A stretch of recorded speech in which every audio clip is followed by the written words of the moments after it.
ಕೇಳಿದನು ಜನಬೇಜಯಕ್ಷಿತಿಪಾಲ ವೈಶಂಪಾಯನನು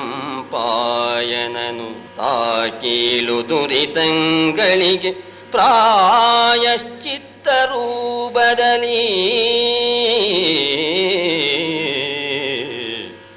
ತಾಕೀಲು ದುರಿತಂಗಳಿಗೆ ಪ್ರಾಯಶ್ಚಿತ್ತ ರೂಪದಲ್ಲಿ ಕೇಳಿರೈ ಮುನಿದಿಗರವು ಈ ಕಲಿಕಾಲದಲ್ಲಿ ಫಲಿಸುವುದು ಲಕ್ಷ್ಮೀ ಲೋಲ ನಾಮಸ್ತುತಿ.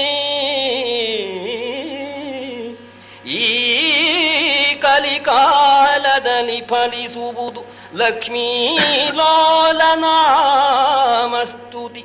ಮಹಾಭಾರತ ಕಥಾಶ್ರವಣ.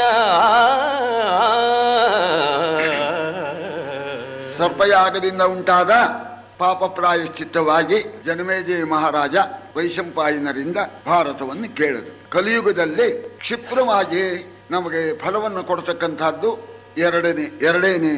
ಒಂದು ಭಗವನ್ನಾಮ ಸಂಕೀರ್ತನೆ, ಇನ್ನೊಂದು ಮಹಾಭಾರತ ಕಥಾಶ್ರವಣ ಅಂತ. ಭಗವಂತನ ಧ್ಯಾನ ಮಾಡಿಬಿಟ್ರೆ ಸಮಸ್ತ ಪಾಪವು ಹೋಗ್ಬಿಟ್ಟು ಕ್ಷಿಪ್ರ ಸ್ಥಿತಿ ಉಂಟಾಗತ್ತೆ ಅಂತ. ಅದಕ್ಕೆ ಕಲಿಯುಗ ಒಳ್ಳೇದು ಅಂತ ಕೆಲವರು ಹೇಳ್ತಾ ಇದ್ದಾರೆ. ತ್ರೇತಾಯುಗದಲ್ಲಿ, ದ್ವಾಪರ ಯುಗದಲ್ಲಿ, ಕೃತಿಯುಗದಲ್ಲಿ ಹುಟ್ಟಿದವರು ಭಗವಂತನ ಹತ್ರ, ಬ್ರಹ್ಮನ ಹತ್ರ ಪ್ರಾರ್ಥನೆ ಮಾಡ್ತಾರಂತೆ, ನಮ್ಮನ್ನು ಕಲಿಯುಗದಲ್ಲಿ ಹುಟ್ಟಿಸು ಅಂತ. ಭಗವನ್ ನಾಮ ಹೇಳ್ಬಿಟ್ಟು ಜಾಗ್ರತೆ ಸಿದ್ಧಿ ಪಡೆಯೋಣ ಅಂತ. ದೈವಾತ್ ಕಲಿಯುಗದಲ್ಲೇ ಹುಟ್ಟಿದ್ದೇವೆ, ಭಗವಂತ ನಮಗೆ ನಿನ್ನ ಧ್ಯಾನ ಕೊಡಪ್ಪ ಅಂತ ಒಬ್ಬ ಭಕ್ತರು ನಮ್ಮನ್ನ ವಿಷಧರೈಹಿ ಮಾ ವಿಭೋ ಬಂಧಯಾಸ್ಮಾನ್ ದೈವಾತ್ ತತ್ರೈವ ಜಾತಾನ್.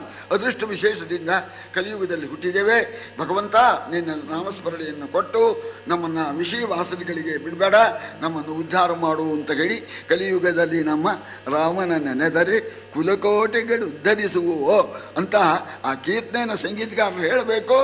ಆವಾಗ ನಿಜವಾಗೂ ಉದ್ಧಾರವಾಯಿತು ಕುಲಕೋಟಿ ಅಂತ ಗೊತ್ತಾಗ್ಬಿಡುತ್ತೆ. ರಾಯಚಿತ್ತೈಸೆಂದು ವೈಶಂಪಾಯ ಮುನಿ ಹೇಳಿದನು. ಕಮಲದಳಾಯತಾಕ್ಷನ್ ಬಾಲಕೇಳಿ ವಿಧೂತ ಕಿಂಬಿಷವ. ವೈಶಂಪಾಯ ಮುನಿ ಹೇಳಿದನು. ಕಮಲದಳಾಯದಾಕ್ಷನ ಬಾಲ ಕೇಳಿ ವಿಧೂತ ಕಿಲ್ಬಿಷವ. ಕಾಯ ಕಲ್ಮಷಹರವು ಕಾಯ ಕಲ್ಮಷಹರವು ಅಖಿಲ ನಿಶ್ರೇಯಸದ ಸದ್ರೂಪುವಿನ ಸಂದಾಯಕವ ನಿರ್ಮಲ ಮಹಾಭಾರತ ಕಥಾಮೃತವ. ಕಾಯ ಕಲ್ಮಷಹರ ಅಖಿಲ ನಿಶ್ರೇಯಸದ ಸದ್ರೂಪುವಿನ ಸಂದಾಯಕವ ನಿರ್ಮಲ ಮಹಾಭಾರತ ಕಥಾಮೃತವ. ಮೊದಲು ಆ ಭಗವಂತ ಕೃಷ್ಣನಾಗಿ ಅವತಾರ ಮಾಡಿ ಆ ಬಾಲಲೀಲೆಯ ಆ ಅಮೃತದ ಕಥೆಯನ್ನ ಹೇಳಿದ್ರಂತೆ. ಆ ಕಥೆ ಕೇಳಿದರೆ ದೇಹದ ನಮ್ಮ ಪಾಪವೆಲ್ಲವೂ ಕೂಡ ನಾಶವಾಗತ್ತೆ ಮತ್ತು ಒಳ್ಳೆ ಶ್ರೇಯಸ್ಸು ಉಂಟಾಗತ್ತೆ ಅಂತ. ರಾಮನಾಮ ಹೇಳಿದ್ರಿಂದ ಏನು ಉಂಟಾಗತ್ತೋ ಭಾರತವನ್ನ ಕೇಳಿದರೆ ಅಂಥ ಫಲ ಉಂಟಾಗತ್ತೆ. ಇಹದಲ್ಲಿ ಸಕಲ ಪಾಪವು ನಾಶವಾಗಿ ಸಮಸ್ತ ಭೋಗಗಳು ಉಂಟಾಗತ್ತೆ, ಪರದಲ್ಲೇ ಶ್ರೇಯಸ್ಸುಂಟಾಗತ್ತೆ. ಇಂತಹ ಮಹಾಭಾರತ ಕಥೆಯನ್ನು ಕೇಳಿ ಅಂತ ಹೇಳಿ ಪ್ರಾರಂಭ ಮಾಡ್ತಾರೆ. ಆದಿ ಸೃಷ್ಟಿಗೊಳುದಿಸಿದರು ದಕ್ಷಾದಿ ವಿಮಲ ನವ ಪ್ರಜೇಶ್ವರರಾದರು. ಅಂಬುಜ ಭವನ ಲೀಲಾ ಮಾತ್ರ ಸೂತ್ರದಲ್ಲಿ ಆದನವರೊಳಗತ್ರಿ ಮುನಿ. ಆದನವರೊಳಗತ್ರಿ ಮುನಿ ಬಳಿಕಾದನ ಮುನಿಪತಿಗೆ ಜಗದಾಹ್ಲಾದಕರ ಹಿಮಕಿರಣನು. ಬಳಿಕಾದನ ಅತ್ರಿ ಮುನಿಪತಿಗೆ ಜಗದಾಹ್ಲಾದಕರ ಹಿಮಕಿರಣನು. ಆತನಲಾಯಿತು ಶಶಿವಂಶ. ಸೃಷ್ಟಿಕರ್ತನಾದ ಬ್ರಹ್ಮ ಲೀಲಾ ಮಾತ್ರದಿಂದ ಮಾನಸಿಕವಾಗಿ 9 ಬ್ರಹ್ಮರನ್ನ ಸೃಷ್ಟಿ ಮಾಡಿದ್ದಾನೆ. ಅವರಿಗೆ ನೀವು ಸೃಷ್ಟಿ ಕಾರ್ಯ ಮಾಡಿ ಅಂತ ಹೇಳಿ ಅಪ್ಪಣೆ ಮಾಡಿದ್ದಾನೆ. ಅವರ ಪೈಕಿ ಅತ್ರಿ ಎಂಬ ಮಹರ್ಷಿಗಳು, ಇವರಿಗೆ ಪ್ರಕೃತ ಎಷ್ಟು ಬೇಕೋ ಅಷ್ಟನ್ನ ಕುಮಾರವ್ಯಾಸ ಹೇಳ್ತಾನೆ. ಕುಮಾರವ್ಯಾಸನ ಈ ಭಾರತಕ್ಕೆ ಭಾರತ ಕಥಾ ಮಂಜರಿ ಅಂತ ಹೆಸರಿಟ್ಟಿದ್ದಾನೆ. ಆ ಅತ್ರಿ ಋಷಿಗಳಿಗೆ ಲೋಕಾನಂದಕರನಾಗಿರ್ತಕ್ಕಂಥ ಚಂದ್ರ ಎಂಬತಕ್ಕಂಥ ಮಗ ಉತ್ಪನ್ನನಾದ. ಅತ್ರಿ ನೇತ್ರ ಸಮುದ್ಭವ ಅಂತ, ಕಣ್ಣಿಂದ ಹುಟ್ಟಿದ ಅಂತಲೂ ಎಲ್ಲೋ ಕಡೆ ಒಂದ್ ಕಡೆ ವರ್ಣನೆ ಮಾಡ್ತಾರೆ. ಚಂದ್ರನೇನೆ ಮೂಲ ಪುರುಷನಾದ್ರಿಂದ ನಿಮ್ಮ ವಂಶಕ್ಕೆ ಚಂದ್ರವಂಶ ಅಂತ ಹೆಸರಾಯಿತು. ಸೋಮನಿಂ ಬುಧನು ಆ ಬುಧಂಗೆಯು ಭೂಮಿಯಲ್ಲಿ ಪುರೂರವನು. ಬಳಿಕ ಮಹೀಪತಿಗೆ ಊರ್ವಶಿಯೊಳಾಯು ಕುಮಾರಗನು. ಆ ಮಹೀಷಗೆ ನಹುಷಂಗಾ ಮಹಾತ್ಮಯಯಾದಿ. ನಹುಷಂಗಾ ಮಹಾತ್ಮಯಯಾತಿ. ಬಳಿಕೀ ಸೋಮಕುಲವೆರಡಾಯಿತು ಯದು ಪೂರುಗಳ ದೆಸೆಯಿಂದ. ಚಂದ್ರನಿಂದ ಬುಧನಿಂದ ಪುರೂರವ. ಅವನ ಪುರೂರವನ ಚರಿತ್ರೆನೇ ಕಾಳಿದಾಸ ವಿಕ್ರಮೋರ್ವಶಿ ಅಂತ ಅವನಿಗೆ ವಿಕ್ರಮ ಅಂತ ಹೆಸರಿಟ್ಟಿದ್ದಾನೆ. ಊರ್ವಶಿಯನ್ನ ರಾಣಿಯನ್ನಾಗಿ ಮಾಡಿದ್ದಾನೆ. ಅವಳು ಅಪ್ಸರಸ್ತ್ರೀ, ದೇವಲೋಕದ ಅಪ್ಸರಸ್ತ್ರೀಯಾದ ಊರ್ವಶಿಯಲ್ಲಿ ಪುರೂರವನಿಗೆ ಆಯುಃಕುಮಾರ ಎಂಬತಕ್ಕ ಮಗ ಉತ್ಪನ್ನನಾಗ್ತಾನೆ. ಆಯುಃಕುಮಾರನ ಮಗ ಪ್ರಸಿದ್ಧನಾಗಿರ್ತಕ್ಕ ನಹುಷ ಚಕ್ರವರ್ತಿ, ವಸಿಷ್ಠರ ಶಿಷ್ಯ. ವಸಿಷ್ಠರೇ ಕಾಪಾಡಿದ್ದು ಆ ಮಗನ್ನ. ಆ ನಹುಷನ್ನ ಪದ್ಮಪುರಾಣದಲ್ಲಿ ಒಂದು ಕಥೆ ಬರುತ್ತೆ.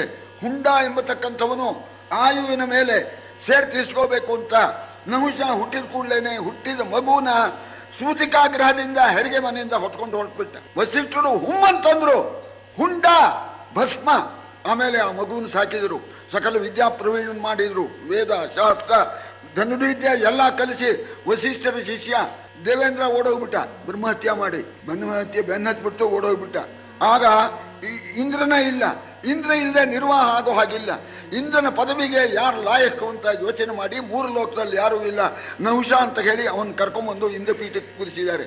ಎಂಥವ್ರು ಇರಬಹುದು ಅಂತ, ಎಂಥೆಂಥ ಮಹಾನುಭಾವರು ಅಂತ. ಸಜಾತೋ ಏನ ಜಾತೇನ ಯಾತಿ ವಂಶ ಸಮುನ್ನತಿ. ಒಂದು ಕುಲದಲ್ಲಿ ಇದೆ, ಆ ಕುಲದ ಮಹಿಮೆ ಒಬ್ಬನಿಂದ ಪ್ರಸಿದ್ಧಿಗೆ ಬರುತ್ತೆ. ಇರ್ತಾರೆ ಯಾವನೋ ಒಬ್ಬನ ಕಾಲಕ್ಕೆ ಆ ಕುಲ ಪ್ರಸಿದ್ಧವಾಗಿಬಿಡುತ್ತೆ.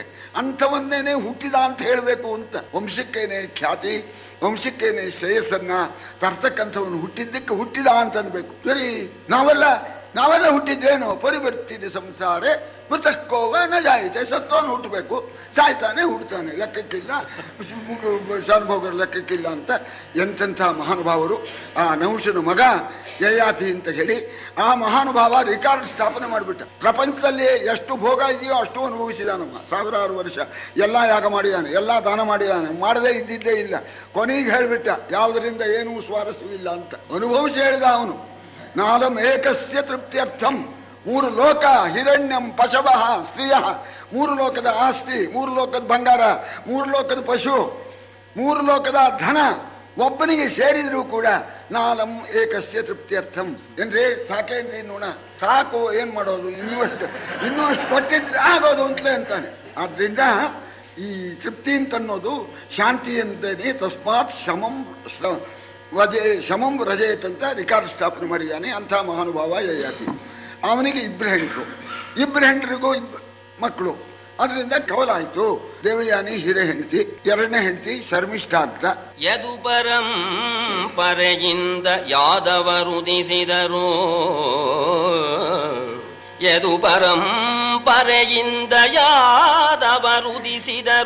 ಪೂರ್ವಿನ ದೆಸೆಯಿಂದ ಇದುವೆ ಕೌರವ ವಂಶವಾಯಿತು ಯಯಾತಿ ಪೌತ್ರರಲಿ.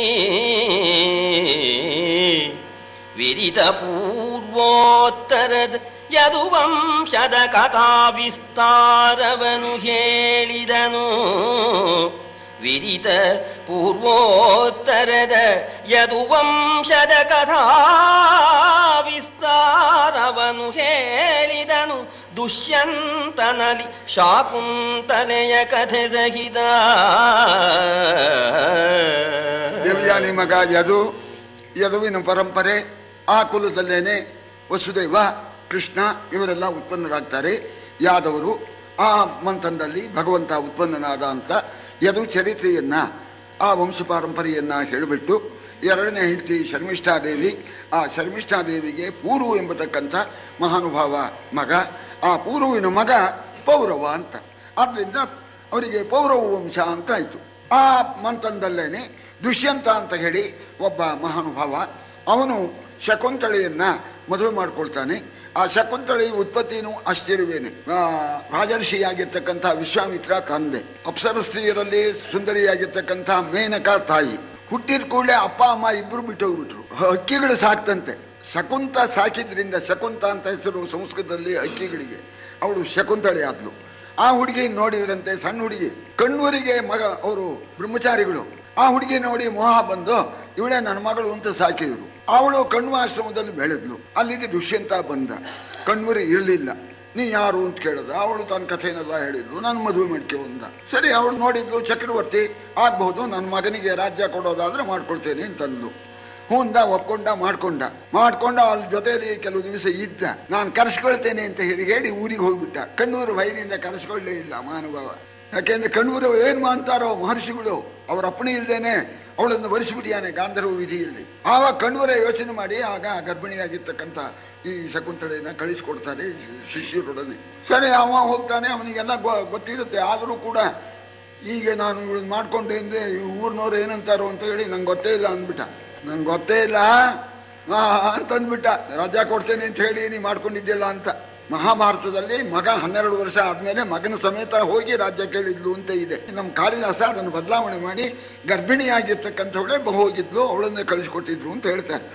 ಸರಿ, ಗೊತ್ತೇ ಇಲ್ಲ, ಜ್ಞಾಪಕ ಇಲ್ಲ ಅಂದಾಗ ಅಲ್ಲಿ ನಮ್ಮ ಇವರು ಬಸವಶಾಸ್ತ್ರಿಗಳು ಬರೆದಿರ್ತಕ್ಕಂಥ ಕನ್ನಡ ವಿಜ್ಞಾನ ಶಾಕುಂತಲದಲ್ಲಿ ಒಂದು ಇದನ್ನು ಹೇಳಿದ್ದಾರೆ.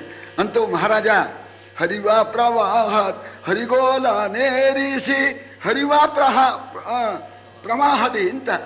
ಅಂತೂ ದೊಡ್ಡ ಮನುಷ್ಯ, ನಿನ್ನನ್ನು ನಂಬಿದ್ದಕ್ಕೆ ಹರಿಯತಕ್ಕಂಥ ಪ್ರವಾಹದಲ್ಲಿ ಹರಿಗೋಲ ಮೇಲೆ ಕೂರಿಸಿಬಿಟ್ಟು ತಳ್ಳಿಬಿಟ್ಟಿಯಲ್ಲೋ ಅಂತಂತಾಳೆ. ಎಷ್ಟು ವೇದನೆ ಆಗಿರ್ಬೋದು. ಶಕುಂತಳ ಸಾಮಾನ್ಯಳಲ್ಲ, ಕಣ್ವರ ಪುತ್ರಿ, ತಪಸ್ವಿನಿ. ನೋಡು, ಈ ಕ್ಷುಲ್ಲಕವಾದ ರಾಜ್ಯಕ್ಕಾಗಿ ನಾನು ಕೇಳ್ತಾ ಇಲ್ಲ. ನನ್ನ ಮಗ ಇಂಥ 20 ರಾಜ್ಯ ಸಂಪಾದನೆ ಮಾಡ್ತಾನೆ. ನಾನು ತಪಶಕ್ತಿಯಿಂದ ನಿನ್ನನ್ನು ಧ್ವಂಸ ಮಾಡ್ತಕ್ಕಂಥ ಯೋಗ್ಯತೆಯೂ ಇದೆ. ಆದರೂ ನೀನು ಪತಿ, ನೀನು ಮೀರಿದ್ರೆ ಪತ್ನಿ ನಾನು ಮೀರಬಾರದು ಅಂತಂದು, ಬಾರೋ ಮಗನೇ ಇಂಥ ರಾಜ್ಯ 20 ಪಡೆಯೋಣ ಹಬ್ಬ ಅಂತ ಕರ್ಕೊಂಡು ಹೊರಟ್ಬಿಟ್ಲು. ಆಗ ಶರೀರವಾಣಿ ಆಯಿತು, ಇವನು ನಿನ್ನ ಮಗದೇನೆ ಅಂತ ಹೇಳಿ. ಆವಾಗ ನಂಗೆ ಗೊತ್ತಿತ್ತು ಶಕುಂತಳೆ ಜನ ಏನಂತಾರೋ ಅಂತ, ಗೊತ್ತಿಲ್ಲ ಅಂದ್ಬಿಟ್ಲಂತೀವಿ ಮಹಾನುಭಾವ. ಇಂಥ ಮಹಾನುಭಾವ ಈ ದುಷ್ಯಂತನ ಮಗ ಭರತ. ಈ ಭರತನಿಂದ ಭರತ ವಂಶ. ಭರತನ ದುಷ್ಯಂತನಿಂದ ಅವತರಿಸಿದನು. ತತ್ಪೂರ್ವ ನೃಪರಿಂ ಹಿರಿದು ಸಂದನು. ಬಳಿಕ ಭಾರತ ವಂಶವಾಯಿತಲ್ಲಿ. ಭರತ ಸೂನು ಸುಹೋತ್ರನು ಆತನವರ ಕುಮಾರಕ ಹಸ್ತಿ. ಹಸ್ತಿನಪುರಿಗೆ ಕೆಸರಾಯಿತಾತನಿಂದವೇ ನೃಪತಿ ಕೇಳೆಂದ. ತಮ್ಮ ಪೂರ್ವಿಕರನ್ನೆಲ್ಲ ಮೀರಿಸಿಬಿಟ್ನಂತೆ ಈ ಭರತ. ಅದಕ್ಕೆ ಭಾರತ ವಂಶ ಅಂತ ಹೇಳಿ ಕೇಳ್ತಾರೆ. ಅಂಥ ಮಹಾನುಭಾವ. ಇದೇ ಕಣ್ವರನ್ನು ಇಟ್ಕೊಂಡು ಸಹಸ್ರ ಯಜ್ಞ ಮಾಡ್ತಾನವನು. ಸಾಮಾನ್ಯನಲ್ಲ ಭರತ ಎಂಬತಕ್ಕಂಥವನು. ಆದ್ರಿಂದ ಭಾರತರು ಅಂತ ಹೆಸರು ಬಂತು ನಿಮ್ಮಂತನಕ್ಕೆ. ಅದೇ ಪರಂಪರೆಯಲ್ಲಿ ಭರತನ ಮಗ ಸುಹೋತ್ರ, ಅವರ ಪರಂಪರೆ ಒಳಗೆ ಹಸ್ತಿ ಅಂತ ಹೇಳಿ ಒಬ್ಬ ಮಹಾನುಭಾವ ಉತ್ಪನ್ನನಾದ.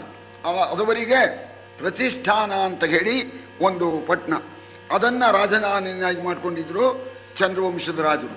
ಅವನು ನೋಡಿದ ಹಳೆ ಕಾಲದ ಊರು, ಜನ್ಮೇಜರಿ ಇನ್ ಕಾಲದ್ದು ಅಂತಾರಲ್ಲ ಹಾಗೆ ಹಳೆಯ ಊರು ಚೆನ್ನಾಗಿರೋಲ್ಲ, ಹೊಸದಾಗಿ ಒಂದು ಊರು ಮಾಡಬೇಕು ಅಂತ ಹೇಳಿ ಗಂಗಾ ತೀರದಲ್ಲಿ ಪ್ರಶಸ್ತವಾದ ಜಾಗ ನೋಡಿ ಒಂದು ಪಟ್ಟಣವನ್ನು ಕಟ್ಟಿದ್ದಂತೆ. ಬಹುರಮ್ಯವಾಗಿತ್ತು ಅಂತ ಸಾಮಾನ್ಯವಲ್ಲ. ಆ ಹಸ್ತಿನಾವತಿ ಅಷ್ಟು ಚೆನ್ನಾಗಿತ್ತು. ಆ ಹಸ್ತಿ ಕಟ್ಟಿದ್ರಿಂದ ಆ ಪಟ್ಟಣಕ್ಕೆ ಹಸ್ತಿನಾವತಿ ಅಂತ ಹೆಸರಾಯಿತು. ವರಗು 6ರ ಪಂಕ್ತಿಯಲಿ ಸಂವರಣನು ಆತಗೆ ಸೂರ್ಯ ಪುತ್ರಿಗೆ ಕುರು ಮಹೀಪತಿ ಜನಿಸಿದನು, ಬಳಿಗಾಯ್ತು ಕುರುವಂಶ. ವರಪರಂಪರೆಯೊಳ್ ಪ್ರದೀಪನು ಧರಣಿಪತಿ,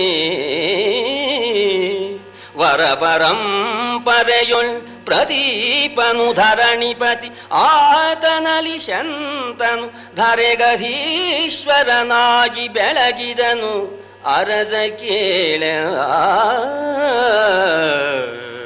ಏನು ಒಬ್ಬರಿಗಿಂತ ಒಬ್ಬರು ಮಹಾನುಭಾವರು.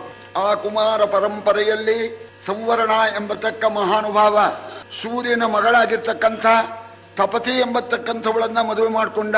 ಆ ತಪತಿಯಲ್ಲಿ ಕುರು ಎಂಬತಕ್ಕಂಥ ಮಗನನ್ನ ಪಡೆದ.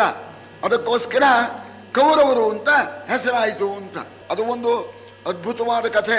ಆ ತಪತಿಯನ್ನು ನೋಡಿದ ಚಕ್ರವರ್ತಿ ಈ ಸಂವರ್ಣ ತೀರ್ಥಯಾತ್ರೆಗೆ ಹೋದಾಗ, ಅವಳು ತೀರ್ಥಸ್ಥಾನಕ್ಕೆ ಬಂದಿದ್ಲು, ಸೂರ್ಯನ ಮಗಳು. ಆ ಹುಡುಗಿ ನೋಡಿದ, ಅವಳು ಕನ್ಯೆ ಆಗಿದ್ಲು, ಇವನಿಗೆ ಮದುವೆ ಆಗಿರ್ಲಿಲ್ಲ. ನಾ ಚಕ್ರವರ್ತಿ ನನ್ನ ಮದುವೆ ಆಗು ಅಂತ ಕೇಳ್ಕೊಂಡ. ಆಗ್ಬಹುದು ಅಂದ್ಲು ಅವಳು. ಬಹಳ ಚೆನ್ನಾಗಿದ್ದೀರಿ ನೀವು ಚಕ್ರವರ್ತಿಗಳು, ಹೌದು, ಆದ್ರೆ ನಾ ಹುಡುಗಿ ಕನ್ಯೆ, ನನಗೆ ಸ್ವಾತಂತ್ರ್ಯ ಇಲ್ಲ, ನಮ್ಮಪ್ಪ ಕೊಟ್ಬಿಟ್ರೆ ನಾ ಮಾಡ್ಕೊಂಡೇ ಬಿಡ್ತೀನಿ ಅಂದ್ಲು ಅವಳು. ಆಗ್ಬೋದು, ನಿಮ್ಮಪ್ಪ ಎಲ್ಲಿ ನಾನು ಕೇಳಕ್ಕೆ ಬರ್ತೀನಿ ಅಂತ ನಮ್ಮಪ್ಪ ಸೂರ್ಯನಾರಾಯಣ ಅನ್ನೋಣ ಕೈ ಮುಗಿದ. ಅವಳು ಹೋಗ್ಬಿಟ್ಲು. ಸೂರ್ಯನ ಹತ್ರ ಕೇಳೋದು ಹೇಗೆ? ಸರಿ ಹುಚ್ಚಿಡಿದು ಇವನು ಅಲೀತಾ ಇದ್ದಾನೆ. ಆಗ ಮಂತ್ರಿಗಳೆಲ್ಲ ವಸಿಷ್ಠರಿಗೆ ಹೇಳಿದ್ರು. ಆಗ ವಸಿಷ್ಠರು ಸಂವರ್ಣನಿಂದ ಸೂರ್ಯ ಯಾಗ ಮಾಡಿಸಿದ್ರು. ಸೂರ್ಯ ಪ್ರತ್ಯಕ್ಷನಾದ.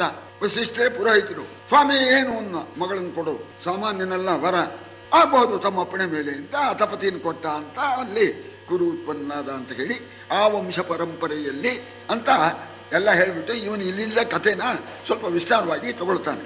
ಹಿಂದಿನೆಲ್ಲ ಸಂಕ್ಷೇಪವಾಗಿ ಒಂದೊಂದು ಪದ್ಯದಲ್ಲಿ ಸೂಚನೆ ಕೊಟ್ಬಿಟ್ಟು